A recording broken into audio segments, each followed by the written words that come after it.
The morning light streamed through the tall glass windows of Peterson and Associates, painting golden lines across the marble floor. Behind a polished mahogany desk sat Thomas Mitchell, 27 years old, sharp suit, sharper focus, the kind of man who ran his company with clockwork precision. He was in the middle of scanning yet another resume when his assistant, Margaret, peeked in. "Mr. Mitchell," she began softly, "about your 9:30 interview. There's been a small change." Thomas raised an eyebrow. "What kind of change?" Before she could answer, a tiny voice came from behind her. "Excuse me, sir. Mommy's sick, so I came instead." Thomas froze. Standing in the doorway was a little girl, maybe 6 years old, with blonde pigtails and a pink dress. In her small hands, she clutched a folder almost as big as she was. "I'm Christina Walsh," she said carefully. "My mommy, Sarah Walsh, was supposed to come today, but she has a really bad fever. She told me this job was super important, so I came to tell you myself." Thomas, the man who had negotiated million-dollar deals without flinching, suddenly had no idea what to say. Margaret shifted awkwardly. "Shall I reschedule, sir?" But Thomas shook his head. "No, let's hear what Miss Walsh has to say." He helped the little girl climb onto the oversized chair across from him. She set her folder down neatly and smiled. "Mommy says you should always say please and thank you," she added politely.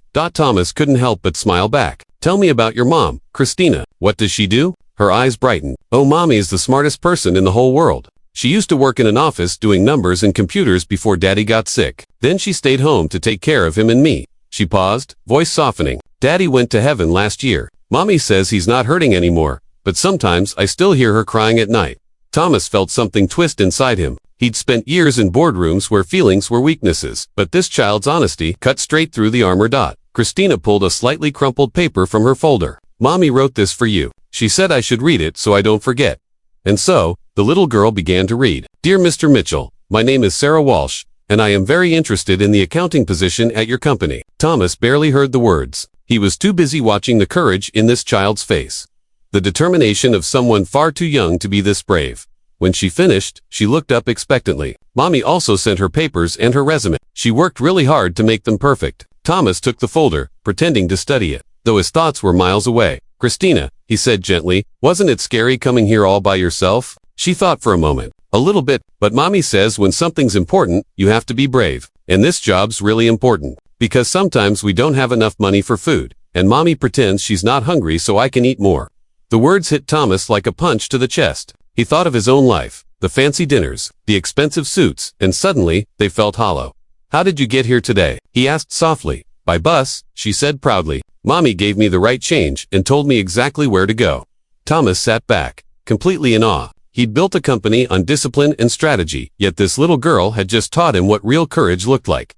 "What do you think of your mom?" he asked finally. Christina's face lit up. "She's the best mom in the whole world. She makes the yummiest pancakes, helps me with homework, and always says numbers are like puzzles. Once you know the secret, they make sense." Thomas chuckled. "She sounds pretty amazing." "She is." Christina nodded seriously. "But she's worried. I heard her tell Grandma she doesn't know how we'll buy my school clothes next month. That's why she needs this job, Mr. Mitchell. Mommy just needs someone to believe in her." Those words, "someone to believe in her," echoed in Thomas's mind long after the silence fell. He reached for a business card and scribbled something on the back. "Christina, please give this to your mom. Tell her I'd like to see her tomorrow morning when she feels better."